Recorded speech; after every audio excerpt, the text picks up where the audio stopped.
Shocker, e-cigarettes are bad for you, so put that in your pipe and smoke it. A new study published in the New England Journal of Medicine says that e-cigarette vapor can harbor hidden formaldehyde, a known carcinogen, at levels up to 15 times greater than regular cigarettes. It has the potential to distribute deeply into the lungs and collect there. All right, so last time that Cara was on the show, we talked about e-cigarettes. We're going to annotate to it right here, and there's a link down below to the segment.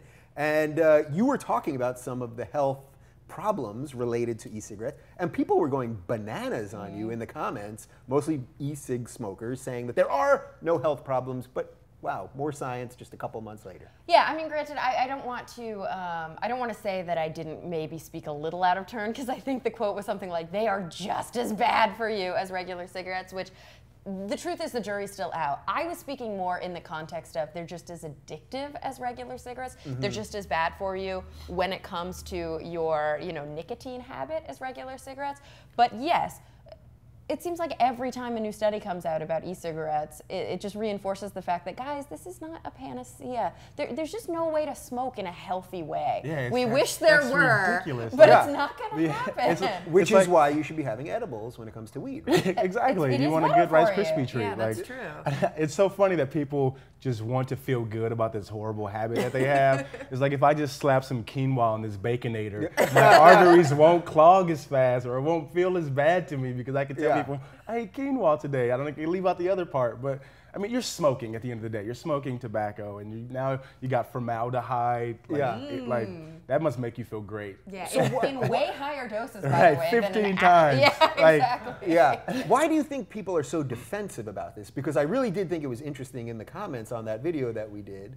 And again, you said you weren't an expert in this particular thing, but people took it so personally. And I guess it's to your point, like people just want to believe that something could actually be okay with you. I think it's similar to like religion, where you if someone tells you what you believe is not, you've held on to this and you've been doing this for years, decades, and someone tells you that's not good for you, that's not true, that's going to kill you, and you're like, no, if I find one sliver of evidence that says this is possibly better or good for me, I'm not giving it up. That's interesting. So you think it's like some kind of cognitive dissonance that they have to smoke because it's killing you and you know it, but you have to. This is hugely cognitive dissonance, because the truth is, like, when you talk about a typical pack of cigarettes, we're seeing legislation passed all over the world that have cancerous mouths, pictures of cancerous mouths and cancerous lungs on the pack of cigarettes. This will kill you in all capital letters. No branding anymore. No cute little cartoon camel. And people will look at that and go, "Fuck it, I'm just too addicted." It doesn't matter. And granted, I can speak about this. I smoked cigarettes for years,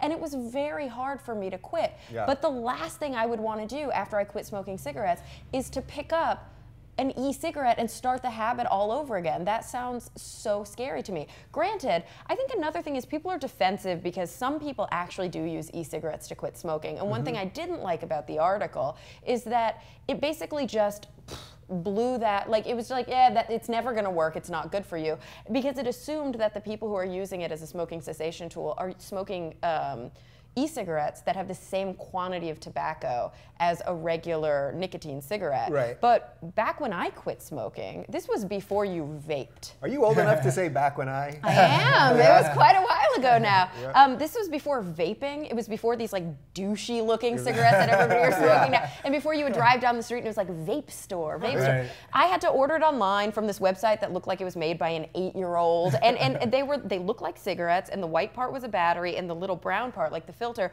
was the cartridge. And what you would do is you would order a pack that was a step-down pack. The cartridge would start at full nicotine, and it would step down to no nicotine by the time you were done with it. I don't think people are doing that with these vapey cigarettes. I think they're just, I think that they're just... I wish you could have done this whole thing in Grandma's voice. Trying to... I have a good Grandma's voice. Can you just do the end of it in Grandma's voice? Don't smoke the cigarettes. Oh, that's actually not good. that was all right. I'm going to try it again. I'm going to try it again. Don't smoke on my lawn. That was pretty good. Is that better? I like that one. You feel good about that? It's more of a grandpa voice. Yeah. Not good for you. Not good for you. And highly, highly addictive. Don't start with an e-cigarette. You don't want to be like Jenny McCarthy. Okay, so that's how I want. So that's how I want to wrap this thing up. So Jenny McCarthy has been doing commercials for e-cigarettes. At least was up until I haven't seen it in the last couple weeks. She's a great scientist. Right. She is. Now she also is against vaccines. People very get on her for authoritative. that. What do you make of her play in this? Like, she'll take money knowing at worst case scenario, she knows the science is out on the e-cigarette thing. She had no problem taking money from them. At the same time, the science basically proves. You're so right. She's like, we need more testing on these vaccines that have been around for 40 years. She should run for Congress, because that's a congressman's stance, the way she fucking. That's what Todd Aiken said, I think, right? But really, what do you make of someone like that can be like so outspoken on one thing related to science, and then on the other hand, just completely dismiss it? I mean, I think it goes to just how bullshit her whole thing is, where it's like you have doctors and all these like associations telling you vaccines don't cause autism, vaccines don't cause autism. Now every kid in California is getting the measles because she's on TV. We're listening to the Playboy model tell us that like don't vaccinate your kids, but she's like taking money to tell you like e-cigarettes are good for you, they're better for you when 15 times more formaldehyde. And Jenny's like, no, it's fine. And then she takes the check and runs like, come on. Yeah. So everybody's got a price, I guess, is the. Well, Jenny McCarthy. Yeah, do the thing that kills you. Do the thing that kills your. Don't do the thing that kills your kids. Yeah, like, do come the on. thing that kills you and do the thing that kills you. Right. To quote Travon, don't take advice from former Playboy models.